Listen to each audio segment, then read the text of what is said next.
Hey, welcome. This is Mark Leslie Lefebvre from the Stark Reflections podcast, and I am honored to have in the virtual studio tonight with me Sarah Kades and Adrienne Kerr. Hey guys, welcome to the studio. Thank you. Oh, thank you. And thanks for that intro. That was awesome. Well, it's an awesome book, and I'm just excited. Actually, you know what? We're going to talk about the book a little bit, so we're going to tease this out. I want to actually go back and find out a little bit about how you guys ended up meeting, your backgrounds as writers, as editors, as publishing people. So, Sarah, I want to start with you. Is when did you first know that you wanted to be a writer? Actually, I was pretty late to the game. I've always been a voracious reader. As a kid, I read all the books in the library in like the kids section, and then we moved town, so I was so grateful because I had a whole new library to read. But I had never considered writing. That was what other people did, right? And then I worked at a really awesome bookstore in Winnipeg, and one of my colleagues suggested I try writing for an anthology, and I thought she was nuts, but then I thought that might be fun, so I gave it a try, and that novella was accepted. And I realized how much I loved writing, and then I wanted to learn as much as I possibly could about it, and that was back in 2009. So relatively, new to the game. That might sound weird to people because we're in 2021, but writing careers span decades. So Does it feel like yesterday? Sometimes it does, and other times it doesn't. Awesome. Yeah, it depends on the day. Yeah. And Adrian, who was the editor of Kiss Me in the Rain, the novel, I know from a past life in our book selling history. But how did you get into editing? Because when I met you, you were a publishing sales rep for a major Canadian publisher. Yeah, I was a sales rep for 3 years, and my territory was Southwestern Ontario. My job was to travel around to all of the bookstore accounts in my territory and sell the list of new titles to booksellers. And you were at one of those university bookstores. You were handling all the book events and scheduling kind of big reading series, I think. Anyway, so I was really happy living my dream as a publisher sales rep, traveling around talking about books all day. And as a part of that job, because I spent so little time in the office, I had to communicate with my colleagues through reports. And I would write this weekly report called Notes from the Field. And in it, I had to talk about the books that I was selling into the territory, what I'd read on the publisher's list that I really thought was great and how I was selling it in. So I was writing very positively, quite extensively about the books on the publisher's list. And I didn't realize it at the time, but some of the editors would take out those little excerpts and they would send them to the authors and the agents. And I would get really great feedback. And so, like 3 years in, I get this call from the executive publisher saying, "We have an opening for a commercial fiction editor, and do you want the job?" I'm like, what? That was like a dream come true. Of course, I had to say yes. I was absolutely terrified. It was the kind of thing that I'd actually never let myself dream for myself. Like I knew there was so much competition to be an editor. And I didn't, I'd worked in books for like 12 years at that point, but it'd always been retail and sales and the business side of it. But anyway, this opportunity dropped in my lap and I just had to take it. So I said yes, and I had to give up my company car and my, cushy work from home gig and go into the office, took a pay cut, but it was just too amazing to turn down. So I was an editor at that company for 9 years. And then I went freelance. I started to run my own business. But that's how I got into editorial. First of all, it was just a crazy thing that happened. And, interesting that your passion showed in your other role for the writing and the creativity that led to another job. That is amazing. I think it started because when you're a bookseller, and I know you've both done that actually. Yeah. you have to hand sell, right? You have to figure out, what someone's taste is really quickly, and then, figure out how to position this book so that, they want to buy it. You have to be enthusiastic. You have to be authentic, most of all. And once I had that down, like it's always been easy for me to talk about books. On any other topic, I'm a bumbling fool, but books, I can just go. I hear you. So it was just the most natural thing in the world, and those skills all kind of bleed together. If you can speak intelligently and sincerely about what moves you in a book, you're you're halfway there. So that was how it all happened. Awesome. Can I ask, because I'm going to ask Sarah the similar question, is Mhm. do you remember the first book that you got to edit for this publisher? Oh yes. So this was a book that I did not acquire. It had been acquired before I joined before I had the position. So my predecessor had acquired it, and she left, and then it was my job to bring it to market. So I read it right away. I know exactly what I love about it. I know exactly how to get it to the quality, to the condition that I needed to have to get to market. So, I write my editorial letter. I send it to my boss, just for the double check. And she's like, yeah, send this off. So I sent it off, and the author and I went back and forth on some structural issues, on some line editing issues. And then we published it. We, got a cover for it, and there was a great marketing campaign because there was this feeling around it, like it could be something bigger than just the category that we were publishing it in. So the book comes out, and it gets a not so hot review in a national paper. And that was the point at which I realized, oh my God, the successes and failures in this job are national news. I'm like, oh my God, I was just heartbroken. But the next week, it was on the bestseller list. So the first book I edited became it wasn't a Globe and Mail, it was a Toronto Star national bestseller. And then it hit the Globe list, and then it hit the other lists, and I was just like, oh my God, I can do this. So it was an amazing first experience. Mm-hmm. Cool. Should I tell you the title of the book? Yeah? Okay. It was called The Bride of New France by Suzanne Desrochers. It was a historical novel about the Filles du Roi.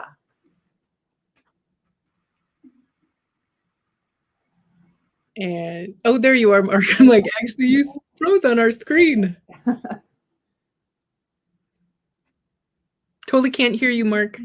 Oh, you're muted. If I unmute my mic, you can hear me. My apologies. I kind of lost some connection. So just to let you know, if you lose me, just keep going. You're still live.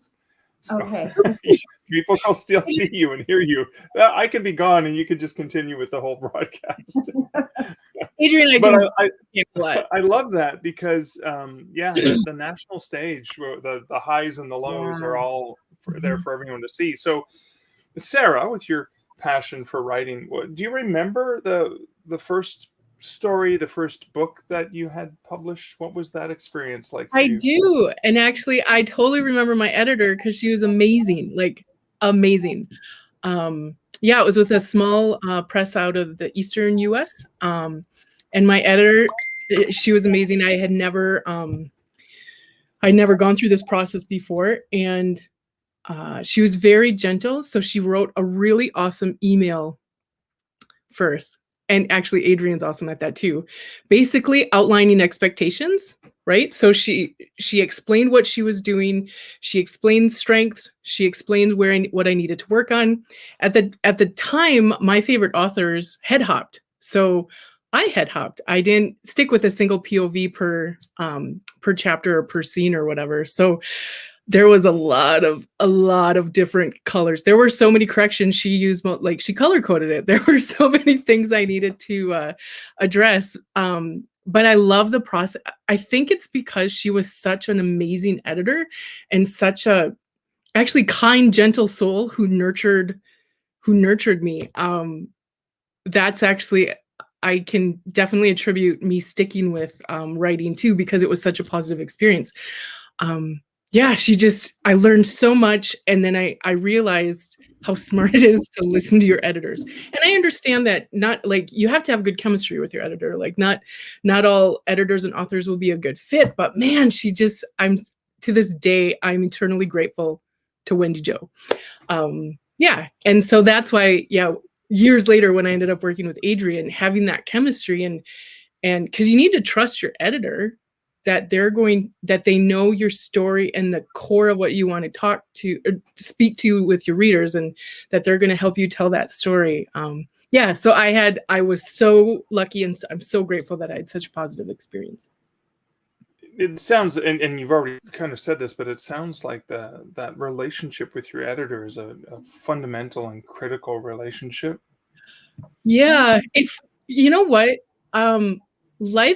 life is as fun and quite frankly as pleasurable as you make it. And to make my life as awesome as I want, I love surrounding myself with amazing, awesome people that I can learn from, and having a great editor that I really, really jam with. Yeah, actually, it's just why would you settle for anything out, beyond that or outside of that sphere? So, yeah. And I apologize. I need to stop these things from pinging. And the things that are pinging in the background. So That now is- I'm curious. Yeah. Curious to get to the superhero origin story of you guys. How did you guys meet? Can I start, Adrian? Yes. Okay. So if you ever read the like how-tos acquiring editors for any publishing house, but especially like major publishing houses, they always say never corner anyone in the bathroom. Just so you know, eyes wide open, never corner anyone in the bathroom. I can't remember if I was walking out or walking into the washroom at When Words Collide in Calgary, when like in the foyer of the bathroom, I saw her. And I can't even remember what I told you, but that was like the first time I talked to you. I don't know if you remember that or not. And one of my friends was like, Sarah, you don't do that. And like, she's cool. Like I had to tell her. I think I just heard you present, and gosh, like you're so good at it, and the information you gave was so amazing. Yeah, so I don't know if you remember that, but I totally do. I totally. You know what? Going into that. As you describe it, it's kind of coming back to me now, and I was probably really grateful to get the kind feedback, because when I do a presentation, I'm like an absolute bundle of nerves, and it's excruciating. So I would have been like really open to hearing something nice. But what I remember, this was the second time, my return trip Yep. to When Words Collide, and you were my guest liaison. Yes. So I get off the flight in Calgary, and I go to arrivals. Kind of, I'm arriving, and she's waiting for me, and she greets me with this gigantic sunflower smile. It's the one that you can see on your screen right now, and I'm like, who is this chick? She is so loving and warm and wonderful. All I remember is, I don't know, I think I was going through some heavy duty romantic bad stuff. Yep. And I divulged my deepest secrets to her between the airport and the hotel. And at that point, I'm just like, she knew absolutely everything there was to know about me. Safe place. Like, I guess we're stuck with each other. Yep. When you've got that friendship chemistry, like yeah, you got it. So we had it really early on. Yeah. Well, yeah, when you're divulging, by the time you got to the hotel, you were pretty much besties. But we were besties. So at what point did that become an addition? I know you guys are good friends and you're solid and connected, but at what point did the transaction start to take place? Well, I was thinking about this earlier today, and I realized that not only did we have we seem to have lots in common, and our personalities, like we were attracted to each other's energy, but we were also both deeply dissatisfied with our corporate careers. And we're both like, how do we escape this? How do we escape? And I just remember all kinds of conversations at work. How do I quit this job, Sarah? She was doing the same. So I think at one point we're like, how about you become a freelance editor and you become a full-time writer and we'll just help each other. And that's exactly what we did. So he was my second freelance editorial client. Really? Wow. And so she supported me and I'm like, I'm gonna support her. So that was it. And I don't know, like the books continue, the work continues, the friendship continues. It's just we really help each other at a critical juncture in our kind of professional and creative lives. It was like gift from God is what I Thank you. That means a lot. Ditto. Yeah. That was a very charged time. And you know how friendships forge, like those strong bonds forge in like those really cataclysmic fires that you go through. That's it. Well, that is a perfect segue. Speaking of tension and stress and romantic suspense, that is a perfect segue into Kiss Me in the Rain, where a really close relationship happens in a very stressful situation. Can you talk a little bit about the novel Kiss Me in the Rain? I can. So this actually was, this is only the second, this is the first full-length novel I've ever written, and like the second book. The first one was a novella, so this was the first full-length. And they say, write what you know, right? And I spent the last 20 years in the environmental services industry, including over half of that as an archaeologist. And a lot of that also up in northern Alberta in the Athabasca oil sands. So I thought, I love it up there and it's so contentious. So I'm going to set a book there because I love that land. I love who I am up there. It's when I'm in natural spaces, I guess I just tune in more to me. And that's writing this book. I wanted to share that with people. So sorry, I went all over the place. So can you repeat the question, Mark? It's okay. I want to understand the main conflict between the two wonderful love interests in this novel. So, okay, thank you for grounding me back. So, Savannah, her dad, so Savannah's an environmentalist, and her family, her parents don't know that because they never really paid attention as she was growing up and in her university degrees and so on. Her dad's a big oil guy, and that's his focus. So I don't know if you guys know this, but often there's contention, there's conflict and tension between environmentalists and those in the oil industry. There doesn't have to be, but there is. That's especially in Alberta, that's kind of I'm even going to call it a trope here. That's a trope that you can count on. So I have the dynamic, the friction within the family, and she comes home for a wedding, and she had moved to Toronto. That too is another thing. I don't know if those in Eastern Canada understand Western angst. I certainly didn't when I lived in Eastern Canada, but the further west I move, like the more I realized that culturally that's actually a thing, and that's really, sorry, I'm going to loop around. I'm going to tangent a bit. I really love to include in my books actually social issues, social topics, themes that are sometimes hot button for people, because if you read it in a novel, you can become aware or exposed to ideas that you don't want to read in the newspaper, because those are usually pretty firm, angry opinions, right? But in a fiction novel, it's just for me, a more organic way to learn about social issues or becoming more aware of things, where you're not being beat over the head with it. You're just becoming aware of things. So I've got that dynamic. I also have Gabe, who he was a CSIS agent, and I don't know if our viewers know what CSIS is, but that's Canada's security intelligence service. So he became a CSIS agent to pay for his university, and I don't know if anybody here had to pay for the university, but God, it's expensive. So yeah, so I'm sorry, I'm rambling because I'm nervous and also having a ton of fun. So I have, he's an archaeologist.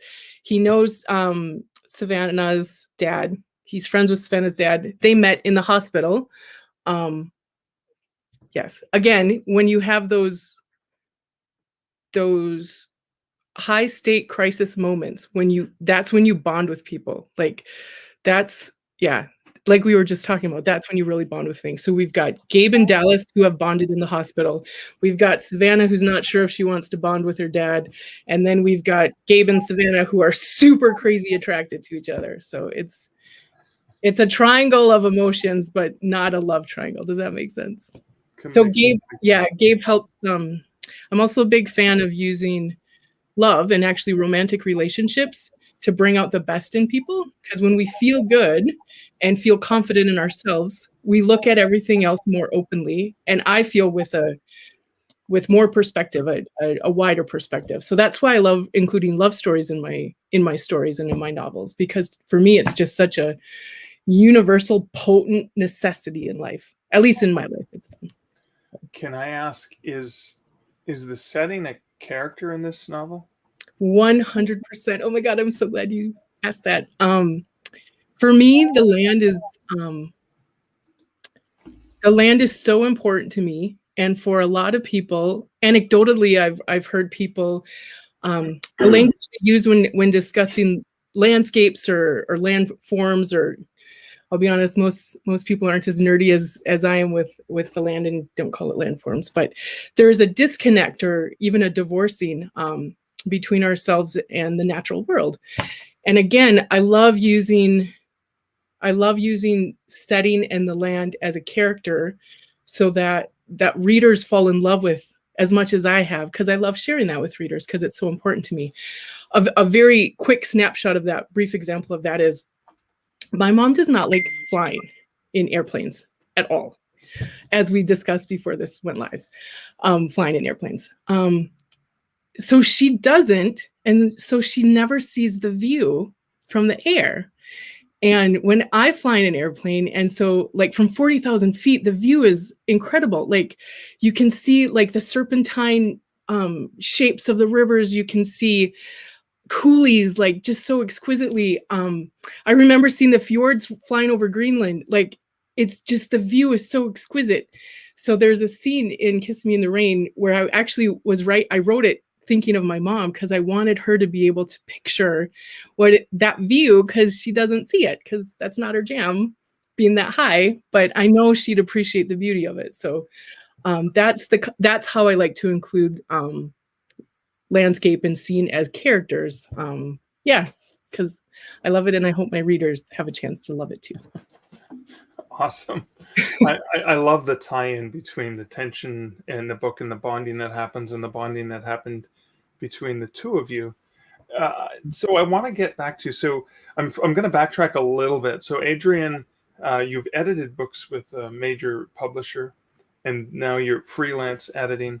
Is there a different approach? I mean, obviously acquisitions is going to be a different thing, but is there a different approach to how you work on a book, or how many you can work on at a time? Any of those things? I think it's the same approach. It's the same process as it is inside a big house. And it's, you spend some time kind of building a rapport, building trust first, and then you whack them off at the knees with your brutal comments. No, I mean, it's exactly the same process. I find that my appetite for the kind of down and dirty work of editing gets satisfied more in my freelance career. I think it's just because the manuscripts that I saw when I was acquiring were just all of a very high quality, and they were all, like, some of them were pitch perfect and required virtually no editing to bring them to market. Now that it's always exciting to acquire a book like that because you just know it's going to be brilliant.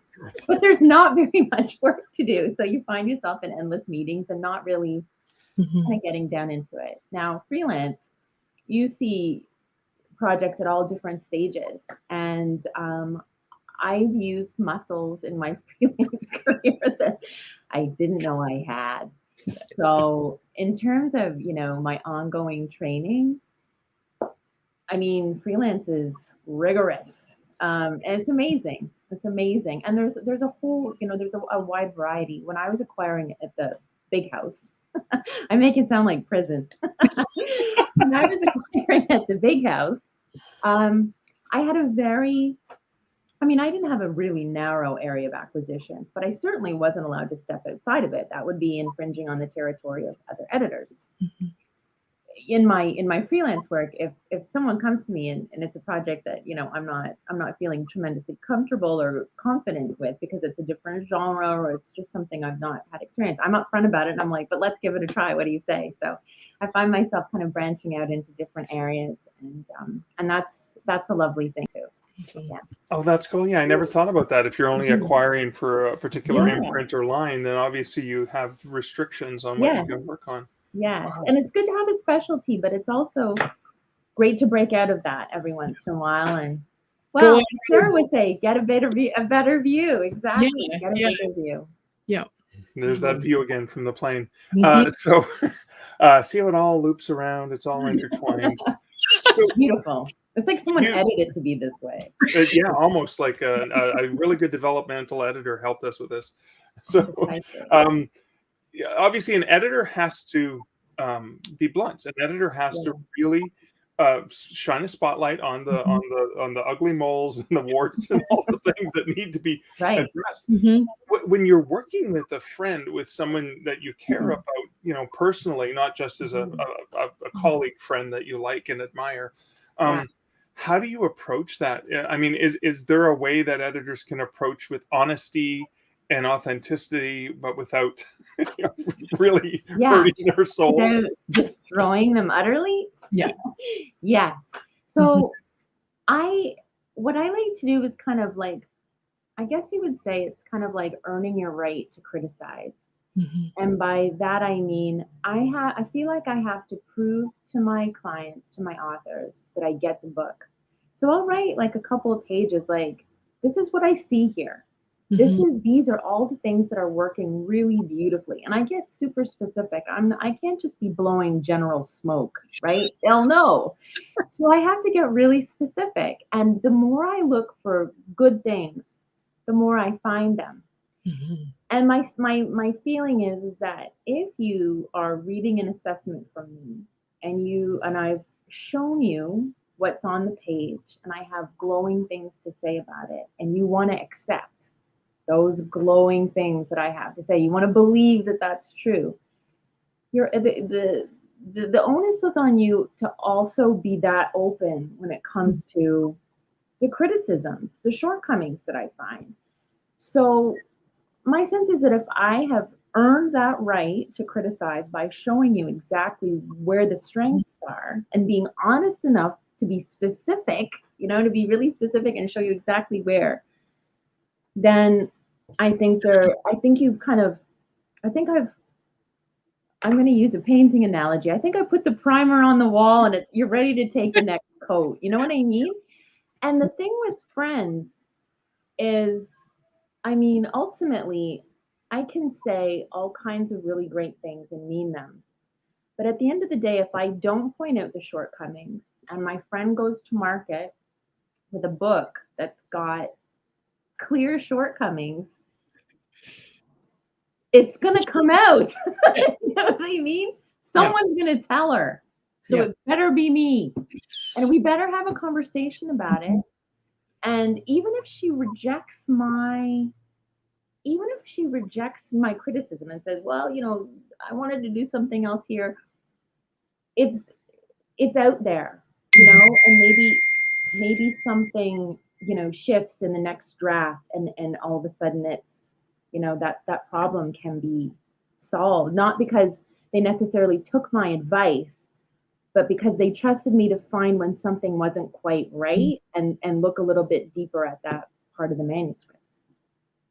Can I riff off that a little bit, Mark? Yeah, please do.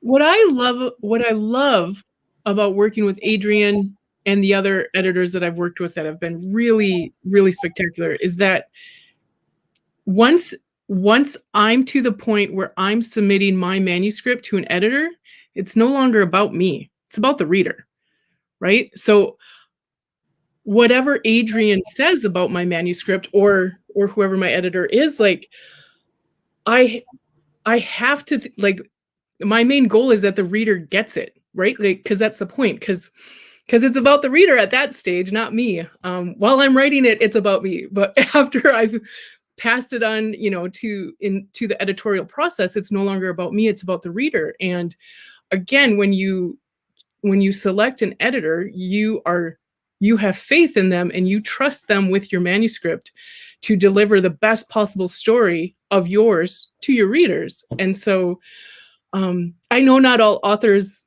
have that headspace or heart space when they're working, but that's really what if I find something and I thought it was a darling and Adrian's like, oh nope, let's axe this, and then there is that like, oh, I thought it was great.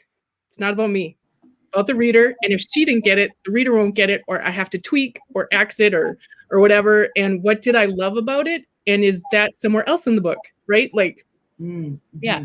And that's why I love working in teams, and I love working with an awesome group of people, because you can have these candid conversations, again, to create the best possible book for the reader's experience, for the best possible reader experience. So I want to go back to something I think, Sarah, you expressed to me when you're working on another book in this Hearthstone series. Yeah. And you were talking about the fact that having worked with Adrian on a couple of books already, that you're finding that you're adapting better writing based on her feedback from previous books into the new one as you go. Is that a thing that happens over time? 100%. When I don't just like to accept changes, right? Like when you get the track changes back. So when Adrian was talking about, she writes, a few pages, like basically, this is what I'm hearing the essence of the book is. These are its strengths. These are, some of the gaps or anything that I wasn't clear on. So that assessment with the manuscript with track changes, it's like a super intensive university course, all in that email that she sent back. And I had to pay for my own university, and I went to class because I like to get the most bang for my buck, and I love to learn. So when I receive that feedback, like I really try to learn as much as I can from it and unpack as much as I can from it, because writing is one of those art forms that you can work your entire life on it and still not master it the way you feel like you've mastered it. That's why I love it. It's so dynamic, which means you also never stop learning as an author and as a writer. Like you can just, man, the sky's the limit. There's so many places to go, and there's so many things to learn from your editors, from other authors, from reader feedback. Like there's just so much input to process. Now this is the nuances. You learn as much as you can, and you take what works and you leave what doesn't, so that you stay true and authentic in your own writer voice, because that's what readers want. That's why they're buying your book, because they want your writer voice. So that having been said, my writer voice got stronger working with Adrian, because my confidence got stronger. So my writing voice got stronger. So I can't wait to see what the rest of this series has. And actually, for the viewers, my process is not linear. I actually wrote the first draft of book 3 before I finished the first draft of book 2. So Adrian's already looked at book 3. Again, not a linear mind. So Adrian, when you work with a client that you have worked with before, obviously there's that learning about them period, that there's a benefit there. But what about in the actual writing? Because these are different characters in obviously the same series, but a different novel. Yeah. What's that like, transitioning into that other book? Well, I have in my head the characters from the first book are still living in there, and Sarah and I had this great conversation. I'm like, 5 years on, here are the scenes that really stand out to me. I think that kind of information is Okay, really I great. gotta hear maybe one or two of those scenes. There are a to few. prime those I'm just going to listeners. use some keywords. Scrabble, Nice. Yep. beaver. That's all I can say. And if that doesn't entice you to pick up this book, I don't know what will. Well, So- that being said, I gotta show the book again. Exactly. It's- Exactly. Show that book cover again. So while I was reading book 3, I had these other characters in my mind, and I was thinking about the long character arc, and there was one, like, within the first draft of book 3, there was one instance where I'm like, okay, the characters started out here in book 1, and now they're here in book 3, and I'm not sensing how that happened. And Sarah was like, oh, book 2 will do all of this. And she had it all planned out. And I'm like, okay, that's what I need to know, that you have a plan to kind of plausibly bring your character from this position all the way over to this one.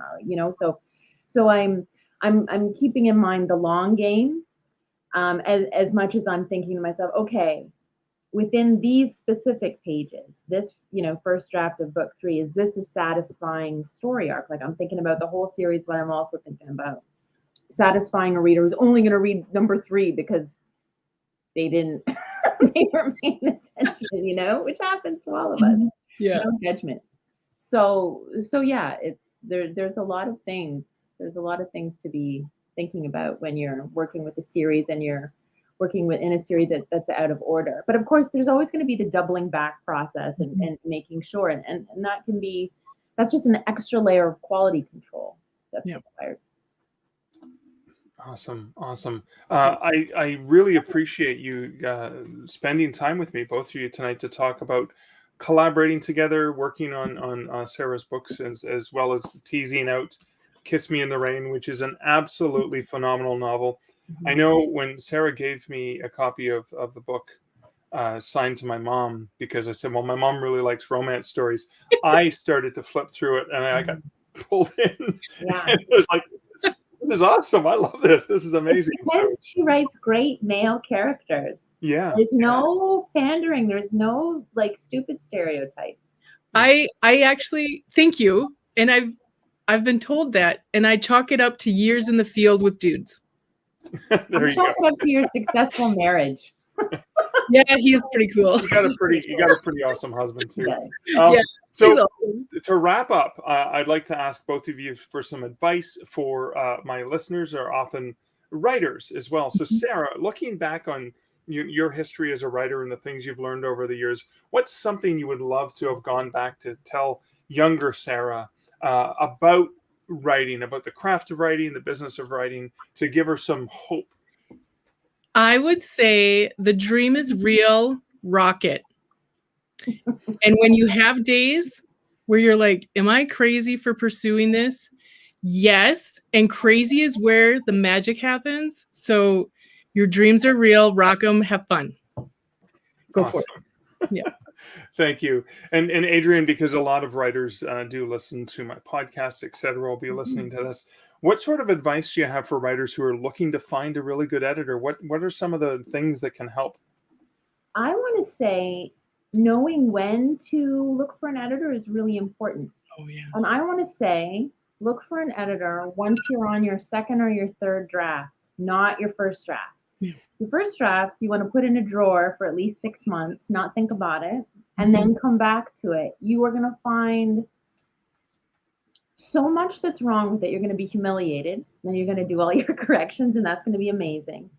And you're also going to find veins of things that you didn't even know were in there. And those veins, those are the ones you have to tease out. I've just mixed my metaphors, but you know what I'm saying. Yeah. There's potential there that only you can see. Once you have taken that potential from the first draft and kind of given it full flowering in the second draft, then and only then you look for an editor. That's when you're ready.